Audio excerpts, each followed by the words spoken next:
ఒక్కొక్క నొప్పి గురించి కొంచెం క్లియర్గా ఎక్స్ప్లెయిన్ చేయండి. మొదటగా మెడ నొప్పి.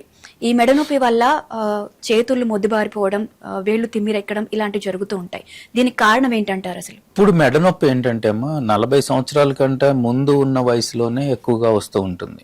దీన్ని మనము 3 రకాలుగా మనం వర్గీకరించుకుందాం. మొదటిది మెటబాలిక్, అంటే డయాబెటీస్ ఉండడం కావచ్చు, హైపర్ టెన్షన్ ఉండడం కావచ్చు, థైరాయిడ్ సమస్యలు కూడా చాలా చిన్న వయసులోనే ఇవన్నీ అందరినీ ఇబ్బంది పెడతా ఉంటాయి.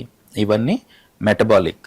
రెండోది మెకానికల్ కారణాలు ఉంటాయండి. మెకానికల్ అంటే మనం కూర్చునే తీరు, 8 గంటలకి పైగా కూర్చుని, అందరూ ఇప్పుడున్న జంజీ అందరూ ఐటీ ఆఫీసులో ఉంటున్నారు, అంతసేపు సుదీర్ఘంగా కూర్చోవడం వల్ల టెక్స్టింగ్ నెక్ అంటున్నారు, టైప్ చేయడం వల్ల వస్తున్నాయి, లేదా టెక్ నెక్ అంటున్నారు, రకరకాల పేర్లతోటి జంజీ ముద్దుగా పిలుచుకుంటున్నారు. కానీ వాళ్ళందరూ చాలా తీవ్రంగా బాధపడుతున్న అంశం. పూర్తిగా బయోమెకానికల్, అంటే పోస్చర్, అబ్నార్మల్ పోస్చర్లో వాళ్ళు కూర్చోవడం ద్వారా, అది కంటిన్యూస్గా ఉండడం ద్వారా కోర్ మజిల్స్ అన్ని వీక్ అయిపోతున్నాయండి.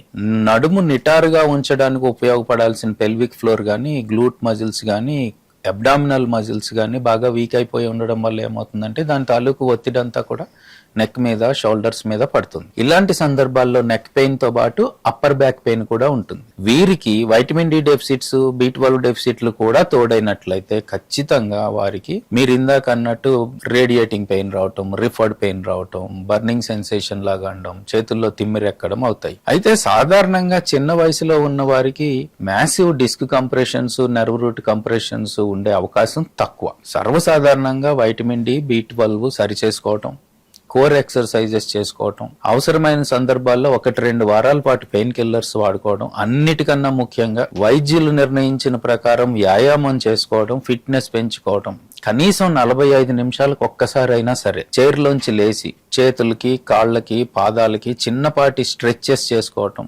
వాకింగ్ చేసుకోవటం, ఒక గ్లాస్ వాటర్ తాగి వచ్చి మరలా కూర్చొని చేసుకోవడం ద్వారా వీళ్ళు అనవసరంగా దీర్ఘకాలంగా ఇలాంటి నెక్ పెయిన్స్ నుంచి తప్పించుకోవచ్చు.